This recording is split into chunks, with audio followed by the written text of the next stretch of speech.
తెలంగాణలో ప్రభుత్వంపై పూర్తి స్థాయిలో పట్టు సాధించిన కేసీఆర్ ఇక టీఆర్ఎస్ పార్టీని అభివృద్ధి చేసే అంశానికి ప్రాధాన్యత ఇవ్వాలని భావించిండ్రు.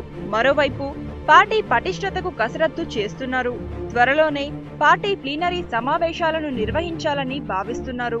తెలంగాణలో టీఆర్ఎస్ ను తిరుగులేని శక్తిగా మార్చేందుకు ఈ పార్టీ తగిన సన్నాహాలు చేస్తున్నది.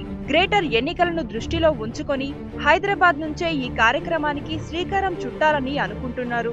ఇటీవల పార్టీ సీనియర్ నేత కేశవరావు ఇంట్లో పార్టీ నేతలతో సమావేశమైన కేసీఆర్ పార్టీ అభివృద్ధిపైనే ప్రధానంగా చర్చ జరిపిండ్రు. గ్రేటర్ లో గులాబీ జెండాను ఎగరవేయడమే లక్ష్యంగా పనిచేయాలని సీఎం ఆకాంక్షిస్తున్నారు. టీఆర్ఎస్ పార్టీ అధికారంలో ఉండటంతో శ్రేణులంతా పార్టీకి ప్రభుత్వానికి అనుసంధానంగా ఉండేలా పార్టీ శ్రేణుల్లో ఉత్సాహం నింపేందుకు త్వరలోనే నామినేటెడ్ పదవులను భర్తీ చేసేందుకు టీఆర్ఎస్ అధినేత సిద్ధమైండ్రు. కేసీఆర్ సింగపూర్ నుంచి తిరిగి రాగానే మార్కెట్ కమిటీలను నియమించనున్నట్లు సమాచారం.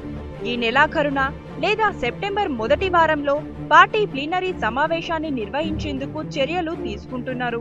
ఈ సమావేశాన్ని దృష్టిలో ఉంచుకునే కేసీఆర్ మరోసారి వేరే పార్టీల నుంచి వచ్చేవారిని పెద్ద ఎత్తున చేర్చుకుంటున్నారు. కాంగ్రెస్, తెదేపాలకు చెందిన నేతలతో పాటు పలువురు ప్రజా ప్రతినిధులను టీఆర్ఎస్ పార్టీలోకి చేర్చుకునేందుకు వ్యూహం సిద్ధం చేసుకుంటున్నారు. గత ఎన్నికల్లో కొన్ని జిల్లాల నుంచి పార్టీకి అనుకూల ఫలితాలు రాలేదని, వచ్చే ఎన్నికల్లో ఇలాంటి పరిస్థితులు తలెత్తకుండా ఉండేందుకే ఇప్పటి నుంచే జిల్లాలపై దృష్టి సారించాలని కేసీఆర్ భావిస్తున్నారు. గ్రేటర్ హైదరాబాద్ ఎన్నికల నాటికి హైదరాబాద్ లో టీఆర్ఎస్ తిరుగులేని శక్తిగా ఎదగాలనేదే లక్ష్యంగా ముందుకు సాగుతున్నారు.